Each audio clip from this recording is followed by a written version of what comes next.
Oh. The answer is it's a trick question. It's not a Hebrew word. It's not a Hebrew word. Sandak is actually a Greek word.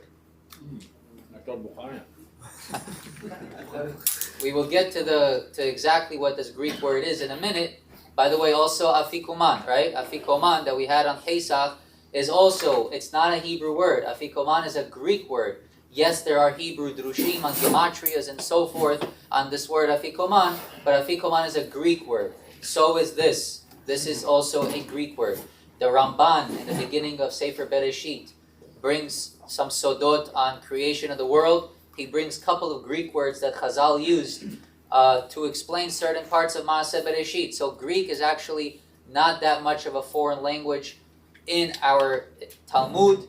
You have even people named after people like Rav Alexandri, right? Rav Alexander is not originally a Hebrew name, but they named some kids after Alexander the Great because he was peaceful towards the Jewish people, and to honor his kingship, they named him Rav Alexandri. There are other answers to it because they would want to avoid that answer, but that's the truth. Let's go forward. So the Sandak, actually, his job is to help the father perform the mitzvah correctly. He oversees everything. And for this reason, people actually, they want to be part of the mitzvah very, very much. But you should be as crazy as a person is to be a sandak.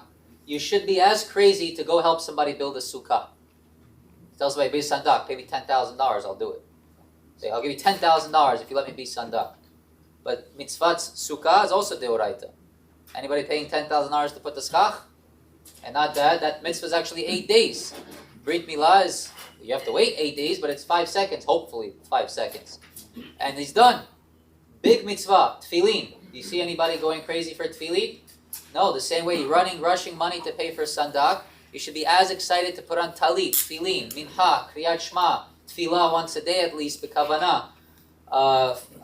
You have so many things that are very important to do that people don't realize that you have to run to it just like you would to be a sandak. So let's talk. Somebody give me a source for sandak from the Torah. If we establish that it's not a Hebrew word and it's a Greek word, can someone give me a source where we see sandakut from the Torah? The answer is there is no at all. There is no story of sandak in the whole Torah. Not just that, it's not mentioned once in the whole Gemara. So does that mean being a sandak is baloney? The answer is no. There is something called a semech, which means either a custom or a halacha that is relied upon from a pasuk in the Torah, from a verse in the Torah. And I'm going to bring you some today. The Shulchan Aruch, Siman, Reish Samach, 260. Listen to this. That's it. No more cameras. I like this side of my face better. Mitzvat aseh la'av. It is a positive commandment upon the father, limolet beno, to do milah on his son. Ugdula mitzvah zu mishar mitzvot aseh. Now we're going places. There's a positive commandment upon the father to do circumcision on his son. And this mitzvah is greater than all the other positive mitzvahs in the Torah. Shulchan Aruch. So now you know why people are so excited for this mitzvah. Okay. We'll get to this halacha after. So, sandak is one thing. What else is a very special thing on a Brit Milah? What else do we do on a Brit Milah? We also set up a chair for Eliyahu Navi. Where did this start? I want to ask you a question. Tzipporah did Brit on her son, right? Eliezer? Eliezer. In the desert. She had Kisa Eliyahu. She had a sandak. Was she the son? So she was the sandak and she was the moil? Meaning Brit 2,000 years ago versus Brit today would look different. Some of the differences would be the Kisa Eliyahu, the sandak rishon. What's going on here? Before you would see the father doing the Brit. Today we have the mohel doing the Brit. So let's see what's going on here. The Shulchan Aruch, if you go 5 simanim more, 265, listen to this. Nohagin la'asot kiseh le'Eliyahu. There's a minhag to make a chair for Eliyahu, shenikra, because Eliyahu is called Malach HaBrit, the angel of Brit. Eliyahu HaNavi is called the angel of the Brit Milah. Uchshemanicho, Yomar befiv. When you set up the chair, you should say from your mouth, Shehu kiseh Eliyahu. Most people forget to do this. That's why the mohel today is prepared to say Zeh kiseh shel Eliyahu Hanavi zachor l'tov, and he sings that tune. Pay attention to those words. He's appointing that chair as the kiseh for Eliyahu Hanavi. V'noagim, and now the Rama speaks. V'noagim lehader ahara mitzvah zu liot sandak litfos hatinok lemoalo. And after you fix this mitzvah and you correct it, we want to have the sandak grab the baby to hold him while this brit is happening. Listen to these words. Ve'yafeh koach hasandak mikoach hamohel. The energy of the sandak, the koach of the sandak is greater than the koach of the mohel, which means greater than the father of the son, who was originally supposed to be the mohel, and the shliach of who the father appointed to do the milah, to do the circumcision, is greater than the father and is greater than the mohel, right? And therefore what? If that night, he says here, that day, when do we do brit? In the morning. Let's say your child's brit is on a Thursday. What do we do on Thursday? Take out Sefer Torah. Who gets it? The sandak, the father of the sandak. The strength of the sandak is bigger than the strength of the moel. You let him get an aliyah, the sandak. The chol sandak, because every person that's bringing a spices offering. Who brings this? The maharil. And if you look up the maharil, it goes much deeper. V'lachen, therefore, look at the Shulchan Aruch. Nohagin shelo liten shnei yanim, bring the ketoret one time. Why? What's the bracha of a kohen that brings ketoret properly? He becomes rich. So if the same kohen every year got the same ketoret ceremony to become rich, guess what's going to happen? It's going to make people upset. It's not fair. What about me? What about me? What about me? So same thing we do with sandakut. If a person who already got sandakut in the family, then you should give it to somebody else. So the proper minhag today, the Yalkut Yosef brings this down. There are a lot of Sfarim that bring it down. There's a beautiful article written online that I found on this. And they say that the minhag today is the first brit goes to the son, to the husband's father. So it would be my father would get the first brit. Second brit, Lafia Pshat, would be my wife's father. Third and on would be Talmidei Hachamim. Okay? We're going to see in a minute. This is the way it should be to make peace and everything. But let's see what's written inside. Ve'ein le'isha le'yot sandak. Oh, this is going to eliminate some things. You hear that, YouTube? Ve'ein le'isha le'yot sandak. Reading in Shulchan Aruch. And it's not proper for a woman to be a sandak. Bimkom she'efshar be'ish. If there's a man there to do it, let a man do it. Why? Mishum deheve kepritzut. She's putting herself in the public eye for no reason. This isn't supposed to be like that. You have 600 men wrapped around this kiseh Eliyahu. They all want a bracha from the sandak after, and you have it's a lady, right? So it's not kavod hatzibur for a lady to be a sandak. So that video that's been circulating around, you know which one I'm talking about, right? There was a video circling around of a lady being a sandak. That's pritzut. That's pritzut, which means even though she's dressed niyut, it's not proper for a woman to get up in front of 50 men to be a sandak, sit and he's going to do milah. First of all, the mohel should have said something. I'm sorry to say, I don't know what kind of mohel this is, but he should have said straight out, excuse me, this is not proper, this isn't the way to do it. There are men here, and men should do it. If you don't like it, I apologize. I'm reading out of the Ramah. Go to his grave and ask him, why did you write this for? See what he says. So, he says here, Umiko makom, he ozeret leba'ala, however, the wife should help the husband, umeviya tinok ad beit hakneset, to bring till the beit hakneset, to the shul, ve'az lokeach ha'ish mimena, then the man takes the baby from her, ve'na'aseh sandak, and gives it to the sandak, or it becomes a sandak. Okay. So there we see the mohel is like the mohel is the appointed person for the father. The sandak is compared to the kohen gadol. This is a big ceremony now. All of a sudden now you have a big ceremony. And when he's compared to the kohen gadol is compared to this sandak, is bringing the ketoret. If anybody wants to look this up, Masechet Yuma, page Chavav Amud Aleph, Tana, Me'olam lo shana adam ba. Amai taima amar Rabbi Hanina b'pnei ama asheret. B'pnei shemei asheret. So what does it mean? No person ever performed the incense offering twice. Why? As a new priest was always found for this service. The Gemara says, what's the reason for this? That they were so insistent that no priest should be assigned this task more than once in his life.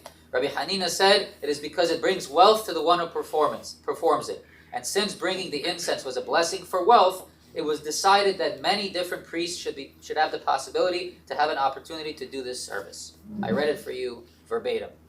Okay. Today, there is really no reason for a person to be afraid of doing milah on two people in his family. Especially Sfaradim, this is not a worrisome thing. So if somebody's sitting here and saying, wait, I was Sandak for two of my nephews, don't worry about it. Somebody's sitting here and said, oh, I was Sandak for two of my grandkids, don't worry about it. Why? There was a rabbi, his name is Rabbi Yehuda Hasid, which the Biurei Agra. Who's the Gra? Please tell me you know who the Gra is. The Gaon Mevilna, very good.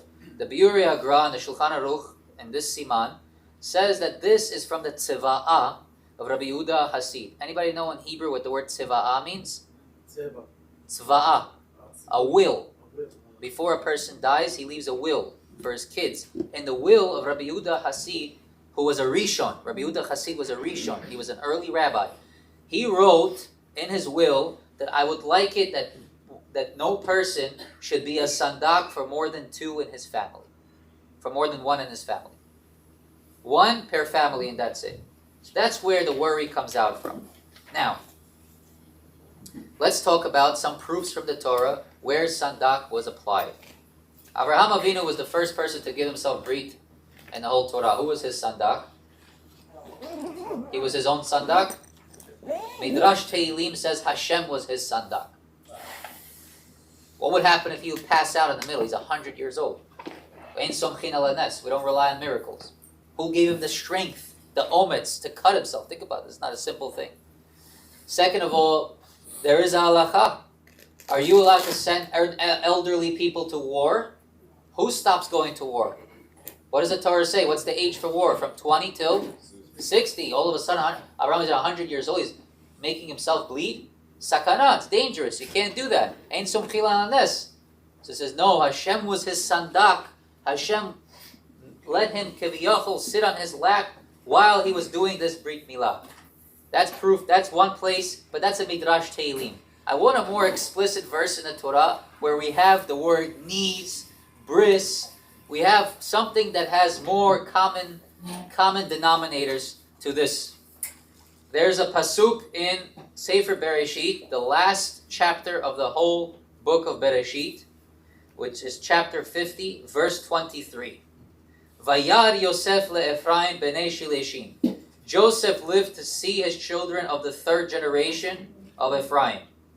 Gam b'nei Machir ben Menashe, also the children of Machir, the son of Menashe, Yuledu al Birkei Yosef.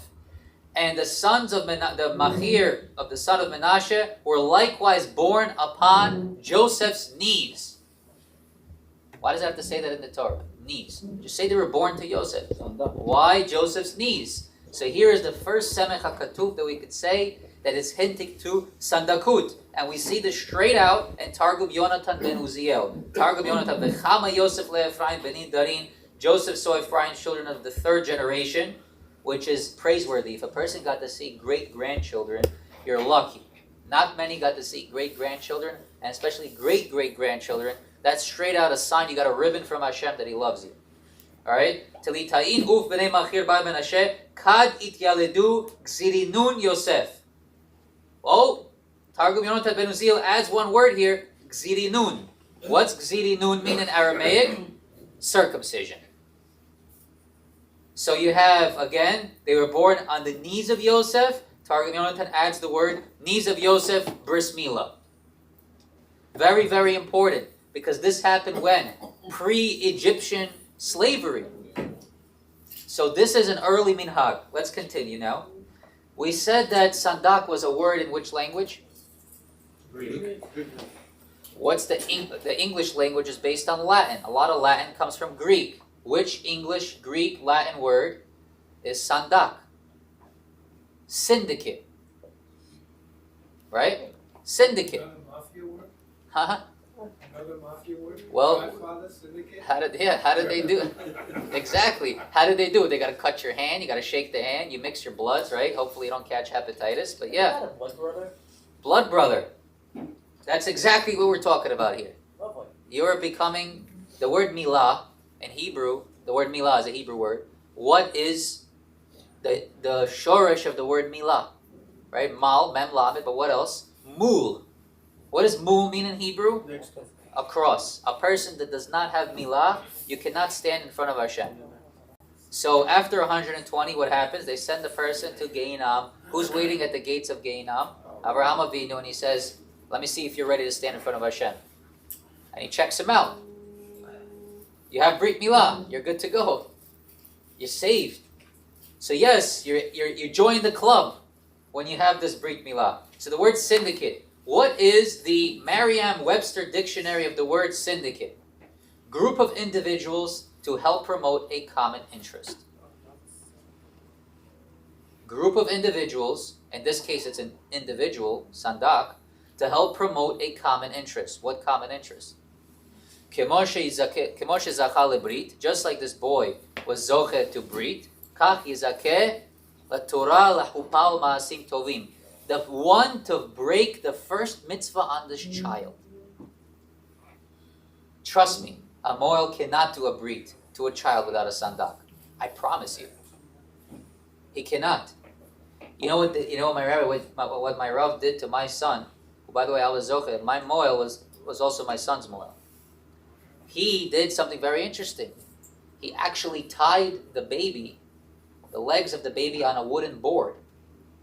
And why did they do this? Akedat Yitzchak. Who was the first person in the whole Torah to get Brit on the 8th day?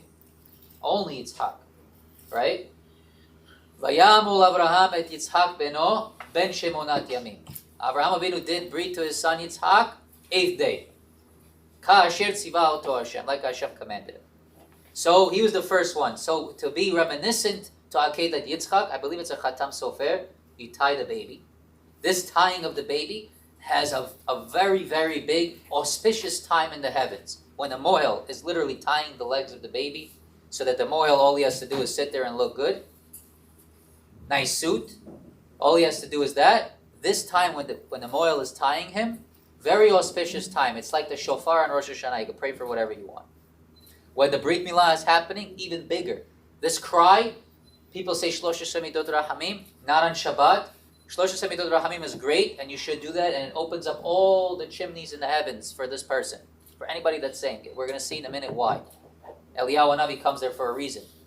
But after this time, it's such a holy time that next time you'll be at a Brit Milah, you'll understand why rabbis get upset that people make dancing at a Brit Milah. Are they out of their mind? The first mitzvah that this child is doing, the first mitzvah that this child is involved in, this syndicate, and they have dancing. They worry about bagels and lox. Nobody even washes. And we have to be careful at this time. So the Gra asks a big question. Sandak, riches. Oh, I'm going to become rich. Can I buy it for $10,000? The Biur Gra says, you know what? I've seen people be Sandak and they never became wealthy. Good question. The Vilna Gaon doesn't play games, by the way. The Vilna Gaon is not going to sit here and give you nice gematrias until you go home that say you're happy with a Divrei Torah. The Gaon will ask you questions. I've seen people be Sandak and not become wealthy. So I found something very interesting who calls the Chatam Sofer who resolves this. He says, you want to know why a person doesn't become wealthy after being a Sandak? He says you should know. You go through the biggest washing machine during being a Sandak. You are getting washed spiritually from head to toe. Eliyahu Hanavi personally is coming there and scrubbing you down. So, what happens now? After you did the Milah, you go home and watch the same movies? After you did the Milah, you go home and eat the same thing that's not allowed to be eaten and go to the same places? If this baby's Milah, his entrance to mitzvahs renewed him renewed you at the same time. Just because you were in the room, you got renewed and scrubbed. And then you go the same next day, and you do the same things that are asr, go to the same places for vacation that are forbidden, break the same halachas, never learn Torah, don't care about tefillin, don't care about davening with minyan, don't care about Hallel on Pesach, don't care about nothing. So what's the point of you being a moil? For pictures? Being a sandak for pictures? You want to do it for pictures? I'll let you sit after the brit with pictures as much as you want. You could stand there in the beautiful chair, put your hand on someone's head and smile. Good? No one look at that picture for another 10 times. The whole point of this is to lift this person up. They don't use it. So especially those that pay money to be in Sandak, which I'm serious is a real thing that happens. I had someone mention it to me once, and when I checked, yes, there are people out there that paid money to be a Sandak. I really hope they join the kollel after. Okay, so the Khatam Sofer says that the sins of the Sandak after the Brit are tremendous prevention from wealth incoming his way. Let's continue. They asked the Stipler a question. The Stipler was a tzaddik. Who was his son?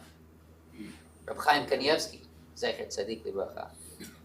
So they said to him, Rabbi, you're a pure man. Rabbi, you're Sandak. Where's your money? You're not so rich. Yeah, really. So chutzpah, someone asked the Stipler this. And he said, you want to know? Having a son like Reb Chaim Kanievsky, who finished Shasu Poskim in his teens, was the greatest wealth he can ask for. When you're a gadol, and you can learn bechavrusa with your son who's a teen or in his young 20s, I'm not talking about us learning with our kids. We're talking about Gadol Ador, the Stipler, Karelitz family. Can learn with his son, that is wealth. The Chida writes, in Petach Einaim to Masechet Yomah, page 26, he says, love for any mitzvah brings great wealth. Any mitzvah that you love to do, and you show love for that mitzvah, it brings great wealth. This one, it specifically has a lot of parts to it. You buy besamim for the brit, specific besamim that really has a smell to it. You make sure that the mohel is yirat shamayim. You make sure that the situation is sanitary. You make sure that it's sanua and you don't bring ladies and men mixed together. You do those things, you show love for the mitzvah. I want the Brit Milah of my son to be spiritually perfect. Like I've seen Baruch Hashem people in our community, they've done it. Here, in our shul, in the hall over here, we had a Brit Milah, it was done the most kadosh way possible. Where do we have people come, they carried the mechitzas, they separated men and ladies. They called the rabbis before, is this a good place to order from? This is a good place to order, to make sure the ashgachot were good. They announced, please wash for bread. People went to wash for bread. They did it properly, and they played kosher music and traditional music, made everybody happy. This is called love for the mitzvah. And yes, it will bring great wealth upon you. Amen. Okay. So I want to tell you a story. Very interesting story. There was a man. Thank you for the soda.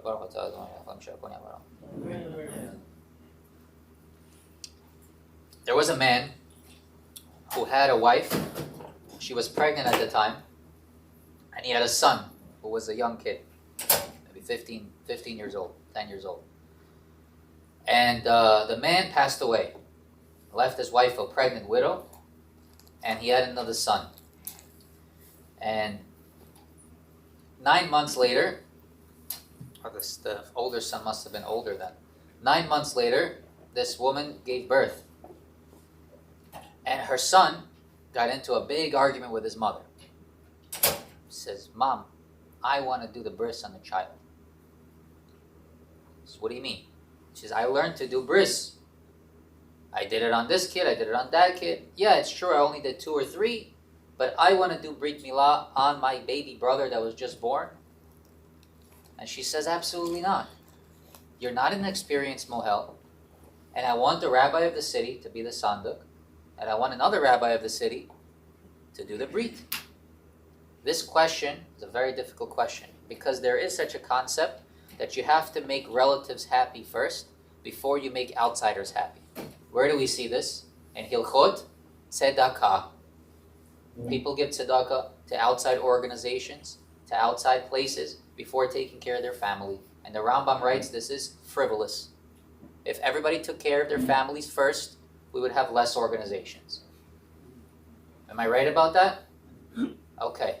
So we need to make sure that we take care of families first. And once we take care of families, then we take care of outside other families. So they brought this question up to the Chacham Tzvi.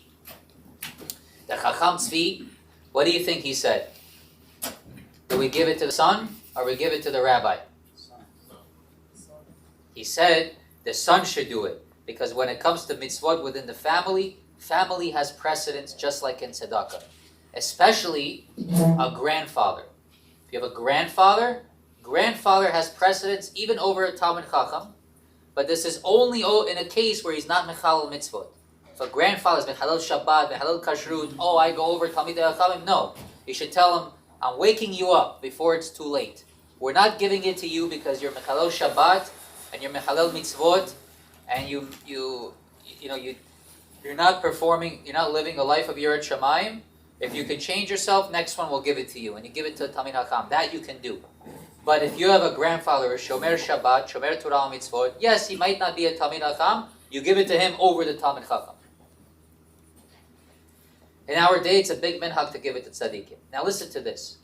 There's a sefer called Shut Divrei Malkiel.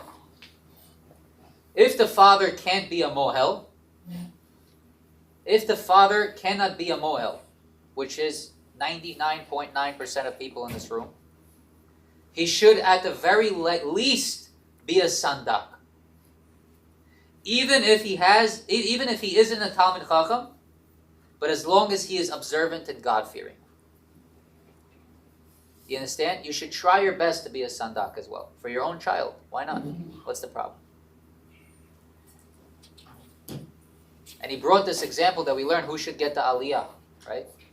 Okay, I want to explain now. We're going to go back to the concept.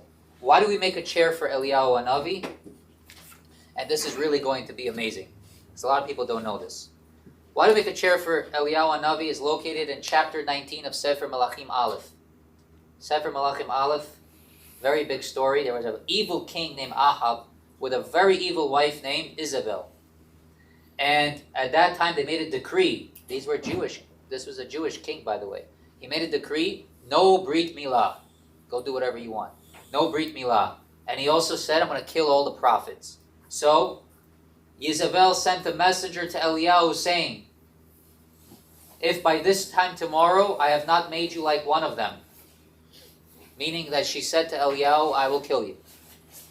Eliyahu Hanavi, Isabel wanted to kill Eliyahu Hanavi.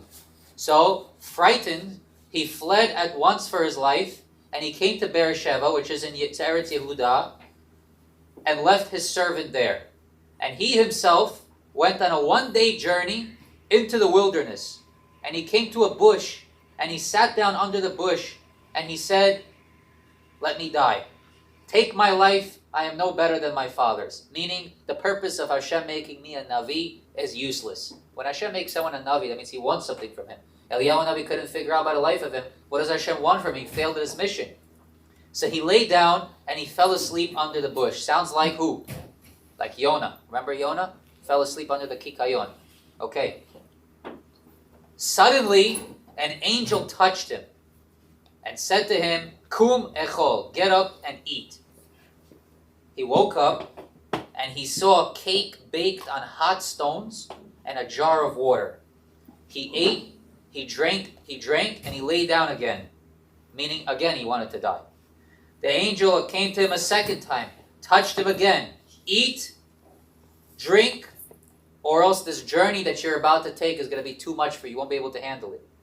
He got up, he ate and drank, and from this cake that the angels made for him, he walked 40 days and 40 nights without eating, and he got to Har Chorev, Har Sinai. Chapter 19, Malachim. Okay? He went into a cave, and he spent all night in that cave. And then Hashem came to him, and he says to Eliyahu, why are you here? And here's the key words. Vayomer kano kankineti la Hashem elokei tzevakot ki azevu beritecha b'nei Yisrael.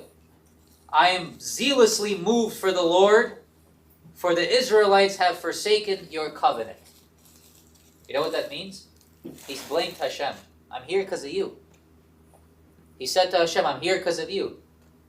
I tried my best to tell them to continue to do Brit Milah, and they didn't listen. Where's my siyata d'shmaya? I put my life on the line. I'm zealous. Eliyahu Hanavi was zealous for him. So Hashem says back to him, take a look at the Midrash, I acted zealously for you. Is that good words to say to Hashem or not? It says, because you acted zealously, you're saying you acted zealously, Hashem said, by your life, you will be at every single Brit Milah from henceforth. So from then on, it was a custom made by the rabbis, and some say by the prophets, to make a chair for Eliyahu Hanavi at every Brit Milah, because Hashem punished him and said, because you're saying you acted zealously, you have to be at every single Brit. I have a question to ask you. Question number one, is this a good thing or a bad thing? Sounds like the connotation is negative, but is it a good thing or a bad thing? But the good thing is there, but the bad thing is he has to always travel and be there. Okay, so we have three things. Number one, did Eliyahu speak falsely? No. Yes. He went to the king. He said, fix your ways, shall chop your head off. He ran away. He did his job. Two, does he deserve punishment for that? Number three, is this even a punishment? Three beautiful questions to ask on this. Anybody have any other questions? Well, it could be seen as a punishment for Eliyahu, but it's actually a good thing for the people. That's what Hacham Simcha was saying. What is your name? Chesky Larsh. Very good observation. It sounds like negativity, but listen to what the Chidah says. The Chidah HaKadosh says that it's not a punishment for Eliyahu that he has to be at the Brit. It's a punishment for Eliyahu Hanavi that he has to leave the Shir in Shamayim. They give Shiurim in Shamayim. Yeah. Whose Shir do you think Eliyahu Hanavi goes to? He goes to the tzaddikim of every generation. Hacham Ovadia Yosef was niftar. Eliyahu Hanavi comes to his Shir in Shamayim. Gives kavod. Comes to his Shir. What do you think after 120 we pass away, go to Gan Eden, what are you eating, apples all day like you see in the pictures? No. You have malachim coming to your shiurim, hearing your chidushim. You have tzaddikim coming. Imagine you're sitting in your house in Gan Eden, and you have your friends over. All of us going to be in Gan Eden one day. Knock on the door. You're going to see Rav Shimon Bar Yochai walk in. Yeah, I'm here to sit down in the shir, learn with all of you. That's what happens in Olam HaEmet. They don't talk about Bitcoin over there. They talk all the time. It's Brit Milah that bother him. Exactly. Every Brit Milah, Eliyahu Hanavi, yeah, sorry, you got to come down. What do you mean? Today, Rabbi Shimon Bar Yochai is speaking. I wanted to go to a shir. Too bad. Go down. That's where the Chidah says the negativity is. But you know what the Ben Ish Chai says? How is it possible? You know how many Brit Milahs happen around the world at the same time? How does this happen? So the Benayahu Ben Yehoyada, which was written by the Ben Ish Chai, Masechet Sukkah, page 52, Amud Aleph, Nun Bet Amud Aleph, he says that Hashem gives Eliyahu Hanavi the ability to split his neshama into 1,000 neshamas at a time and go all at once. 1,000 at a time. So Eliyahu Hanavi could split his neshama 1,000 places at once. It's 1,000. At once. So he'll go at 1,000 and another 1,000, another 1,000, so he misses that amount of time. At the same time. She wouldn't have also been. No. Oh, so wait, listen. Very good. I'm happy you said that. It says Eliyahu has the ability to split his spirit into 1,000 at a time and go all at once, but he can only be at one world at a time. And we see this at Gemara and Hagigah, right? And in Brachot, that he hangs his body on a firmament. He dresses up. He comes down here. Goes up, leaves his body in the firmament, goes up there. So Eliyahu Hanavi can be at one world at once, but at one world he could be at 1,000 places at once. Just like Pesach Seder, right? Just like when Mashiach will come, when he has to take vengeance on the Goyim. Well, you're going to take vengeance on only one Goy? The Eliyahu Hanavi could go one Goy at a time? Eliyahu Hanavi could blink his eyes, 1,000 people at once, no problem. And I think the word 1,000, anytime the word 1,000 in the Torah, it doesn't mean 1,000, it means a lot. Just to let you know. Does that mean you can go to 1,000 classes at a time also? 1,000 classes at a time in Shemayim as well, correct. Okay. I like how people like these kind of things. Okay. Sandak is important. Okay. I want to bring to you one more rabbi. We're going to stop here. The Sfat Emet. I really like the answer of the Sfas Emes. We're going to say Sfas Emes. Okay. How could it be that Eliyahu Hanavi is at every bris at the same time? The Sfat Emet says that at this story that we read from Malachim chapter 19, it says over there that Eliyahu Hanavi saved technically every single Jew. Eliyahu Hanavi saved every single Jew. At that time, they were going to make civil war. They were going to annihilate all the Jews except Erev Rav. And because he saved every single Jew has a nitzotz of Eliyahu Hanavi inside him. All of you here have a nitzotz of Eliyahu. And the Sfat Emet says a person has 3 neshamas, nefesh, ruach, neshama, keneged Kohen, Levi, Israel. The bechinat Kohen, the level of Kohen of your soul, is Eliyahu Hanavi, who was also Kohen. So everybody has a spark of Eliyahu Hanavi inside him, and that's how Eliyahu Hanavi is at every single bris. Does that answer your question, Barachiel?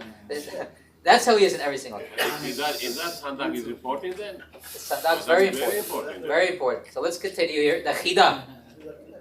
Guys, we have 2 minutes. I want to end. I can't skip this Chida. The Chida explains that his punishment is missing out from Divrei Torah.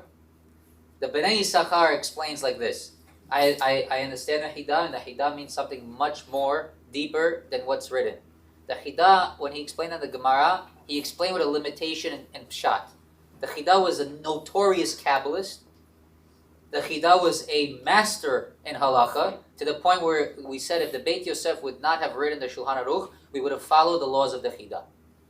You have to understand how great the Chida was. But the Bnei Yisachar says, Bnei Yisachar was a Hasidic master. He says, number 1, when Hashem told Eliyahu to go to every Brit, he said, Eliyahu Hanavi, Bnei Yisachar quotes a midrash, and he says that Eliyahu Hanavi said no. Here's why. Because if the father that created that baby did it through sin, I don't want to be there. You hear what I'm saying to you?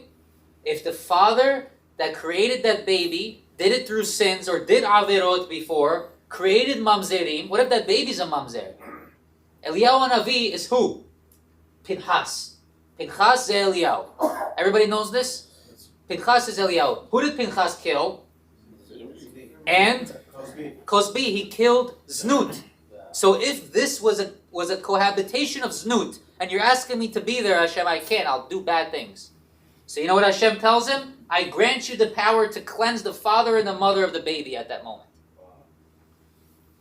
Continue. Eliyahu Hanavi said, what about the mohel? This guy, maybe he's a mohel because like I know one guy in Queens is a mohel.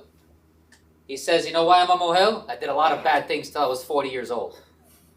You're out of your mind, don't tell people that. Okay, you want to keep that to yourself? That's one thing. Nobody needs to know you were a club addict. Think, what does that mean? I did a lot of bad averot, so midah keneged midah, I have to be a mohel. Okay, great, don't tell people that. Not just that, the Rambam writes, anybody that says his averah publicly, right? Anybody that says his avirah publicly is called yuara. It's called Baal Ga'ava. I was a sinner, and now I'm a repentant, cleansed man. What? No, you're not. We don't know if you are ozev your sin. Keep it quiet. If nobody knows about it, keep quiet about it. You don't need to go there and boast about yourself, how you changed your life, because you have no other story to tell. Okay, so Hashem asked him, I need you to go. What about the mohel? Hashem said, you get to clean the mohel too. He says, okay, what if the kahal, what if the kehila is not pure? He says, I give you permission to cleanse all the people of the kehila when you're there. Huh? Eliyahu Hanavi will come. The parents get cleaned. The baby's clean already, right? He's okay to do anything. The mohel gets cleansed. All the people of the place get cleansed. This is the Bnei Yisachar speaking. Yes. Question: why we have Posach Eliyahu Hanavi besides the chair of the leaves? The what? Why somebody have to hold the Posach in order to have a segula? I don't understand what is this. What's Eliyahu? What do you say? No. Hold the what? Posach Eliyahu Hanavi. The stick of Eliyahu Hanavi. I have never seen this in my life. I don't know. Somebody holds it like. I don't know what that is. I'm sorry. Whoever takes the sandal, right? Is it the same cleansing as the everybody in the crowd? Is he Does he like get a different a kind of cleanse? newborn person? Can I continue? Good question. Where is this written in the Torah? So if Eliyahu Hanavi is Pinchas, look what it says. Tachat asher kineh le'elohav vaychaper al bnei Yisrael. because he felt zealousness. Tachat asher kineh le'elohav, because he felt zealousness for Hashem. He was angry at people that did averot against Hashem for Hashem. Vayichaper al bnei Israel. Vayichaper is lashon atid or avar? Future or past? Future. Vayichaper is future. So, huh? It makes it go to the past. No. Vayichaper al bnei Israel. Yichaper al bnei Israel. Vayichaper, and I shall atone. And not just that, he at that point, this was before he cleansed the Jewish, he stopped killing the Jewish people from the Magefa. Vayichaper al bnei Israel was after 24,000 people died. After Zimri ben Salu, people were dying, right? Once Pinchas killed Zimri and killed Cosbi, they stopped dying. And then Hashem told him, which now there's no more deaths necessary. This death stopped, the plague left. Right? Hashem told Pinchas at that point, Tachat asher kineh le'elohav, because he felt zealousness for Hashem, Vayichaper al bnei Israel, and he shall cleanse bnei Israel. Circumcision. The answer is shedding blood. Listen to this closely. Anybody did the mitzvah of Birkat HaIlanot yet? Did you bless on the tree, the blossoming trees? You bless with your mouth. Mitzvot of remembering things. Does it cost anything to remember? It's in your mind. Right? I did the mitzvah with my mouth. Done. Let's continue. First day of Sukkot, you take it up, and you also have to buy it with your money, also with your hands. Ulkachtem lachem means shelachem v'lo shel misha acher. You have to buy it yourself. You can't steal a lulav and use it. So the money that you used at mitzvah, you went to work and worked 2 hours, and you took that money and you bought. The work is also a mitzvah to do that mitzvah. So there you have different actions. But how many mitzvahs can you say you bled for? Go ahead, give me one mitzvah. Thank you. There is none besides this. There is Amalek, but we don't live in a time where we can murder Amalek because we already did a good job with that before. But Amalek, we would murder. That's blood, shedding blood. If we had a Beit Din and somebody was Mechalel Shabbat, driving a car on Shabbat while playing Israeli music, we would take this person, Mefaresia, we would give him a warning, he still does it again, we would beskila, right? We would give him some good alcohol to drink, take him up a nice cliff, throw him down, and if he's still alive, we chuck stones on him. This was the way we shed. Today we don't have any of these mitzvot of shedding blood. We have one mitzvah left of where we could bleed for Hashem. Va'omer lach bedamai chai, va'omer lach bedamai chai. Mitzvah of Brit Milah. You understand what I'm saying? You understand how big the mitzvah is? Only mitzvah you could say, I'm bleeding for Hashem. And it happens, what does it have to do with Pinchas? Kohen brings a korban. Where does he bring a korban? On a mizbeach. The legs of the sandak, the knees of the sandak, is like a mizbeach. Mizbeach takes that blood of the animal, and instead of it going into your stomach, and instead of that animal being consumed by a person that he gets energy from to do whatever other frivolous stuff he wants to do, here the blood is shed for absolutely no other reason except for Hashem. And that's what we say, Va'omer la bedamai chai. So now the legs of the sandak becomes like a mizbeach. This is very, very important. So the whole point of a bris is to wake up a person. So if you're a sandak and you don't feel a big alarm clock in your soul, that it's time to wake up, this baby got a brand new start, I just got a brand new start just because he's on my lap, then there's something wrong. You don't know what a sandak is. It's a brand new start for you. And yes, you should make sure one day to be a sandak somewhere. Whether it's your grandson, or if you don't know if you're going to live during the time of your grandson, you should do it for your own son. And don't do it for the money. Money is a byproduct. So, if you look by Avraham Avinu, Tarnafuris, Harasha, one of Caesar's noblemen, came to him and said, why does Hashem care you do Brit Milah for? It's a disgusting thing. You're taking a baby, you're cutting it. The baby doesn't even know what he's doing. The baby doesn't even know he's out of his mother's stomach yet. And you're cutting the baby, and he's bleeding, and he's in pain for, back then they didn't have Neosporin and all that for after the Brit Milah. What did they put over there? The baby had pain for days. Forget about it. And he says, what are you doing to the baby? So you know what Rabbi Akiva did? He took out a basket of kernels of wheat and said, eat. Look, you have to know. Da ma'ala not la pikoret. You have to know what to say. Eat. Here's a basket of kernels. Eat. Oh, you're hungry. What do you mean? You gotta bake it. Oh, what happened now? A baby comes out, he's not perfect. Your job is to perfect him. Your job is to perfect him. So how could a baby say, grow up and say, I need to perfect myself? No, you give him a kick a boost. You start him off by doing Brit Milah against his will. That's why the word Brit is 612. It's not 613. It's not Tariag. It's 612. Because there's still that one mitzvah that the boy needs to learn, and that's the first mitzvah that he will learn in his life.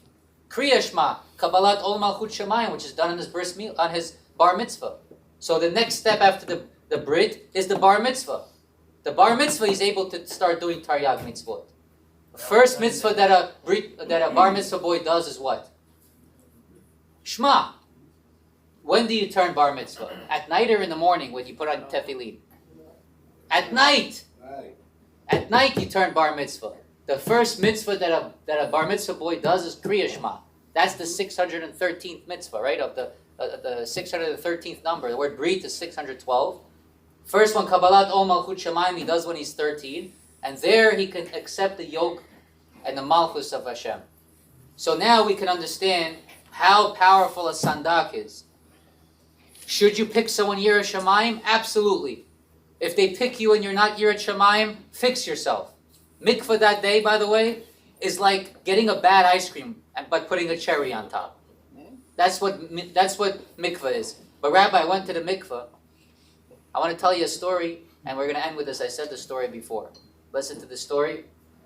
In the days of the Hazon Ish, they came to him and they said to him, Rab Hazon Ish, holy Hazon Ish, we want our child to be holy like you. We want him to be kadosh. Everything starts from the Brit Milah. And that should be your intention when your child is born, that you want him to be a holy Torah scholar. Not a lawyer, not anything else. He could do other things if he wants to. But the first thing, the spine of his life, is Limuda Torah. Anything otherwise, don't fool yourself. Either train yourself to learn this, or you have to admit that this is the truth of why we're in this world. To learn Torah and to do mitzvot. That's it. Hashem created this world for that person that shuts his computer down at 1 o'clock in the afternoon and learns Torah. That's why Hashem created this world. He didn't create it for any other reason. You could build other things as much. Shut up, take your laptop, 1 o'clock in the afternoon, close it, learning Ben Ish Chai, learning Mishnayot. That's what Hashem created this world for. They asked the Chazon Ish, how can I make my son holy? He said to him, Brit Milah of your child. Make sure every single person involved in the Brit Milah, I'm talking every single person that's involved in this ceremony, in this syndicate, is absolutely holy and clean and a Yirat Shamayim. Okay. They did the Brit Milah.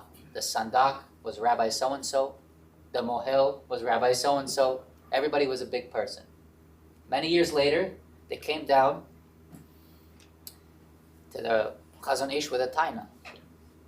Rabbi, this guy is chetzi. He's not exactly turning out to be a tzaddik like we thought. And you told us if everybody's going to be holy on the Brit Milah, then it's going to be a holy child. And what happened? He said, let's go over it. Who was the Moel? The Moel was Rabbi this and this. Okay, I know him. He's okay. Who was the Sandak? Okay, good. Yeah, no problem. Not like the Americans today. You can't judge. That's not how Gedolim work. The Gedolim can judge. Wait 1 second. They went to the Sandak. I know what you're going to ask. If the Eliyahu Hanavi comes and he cleanses everybody, then why did he ask this question? I got you. Let me get to the end of the story. So, comes they asked the Sandak. They asked the Sandak, who was he? Sandak came and said this. Okay, great. Okay. Who said Kriyas Hashem? Who named the baby? Says this guy. Okay, good. Last one. Yeah. Who said Besamim? Everybody has that cousin, you know? Everybody has that cousin. You got to give him something, you know? He's the guy that stands there. He's like, why am I here? So they gave to him Besamim. And they went and they looked after him. And he was not exactly the person who he was supposed to do. Two versions I read at the ending of the story. One version is where it stopped. Another version was when they found that boy that said Besamim, and they learned with him, and they increased him in Limud Torah, the boy that was on the bris also changed, also became better. Now to answer your question, which is a very valid question, like we said before, with the Parnasa thing, if you're a Sandak, is that a guarantee you're going to be Parnasa? No. You're cleansed right there, like on a wedding. On a wedding, you're cleansed. But the next day after the wedding, if you go back to your sinful ways, you are adding. I'll make your question 10 times stronger. You're adding or you're starting? You're starting with new Averas. Right, not adding. Let me ask you this. If a person died a minute after Yom Kippur, the Gemara says he's very lucky. A minute after. A minute after Yom Kippur just finished, 8:59 Yom Kippur finished, 9 o'clock this guy dropped dead. You know who passed away like this? The Baal HaSulam. Rabbi Yehuda Leib Ashlag passed away Yom Kippur. Right after Yom Kippur. Okay, let's continue. Yom Kippur is not the same?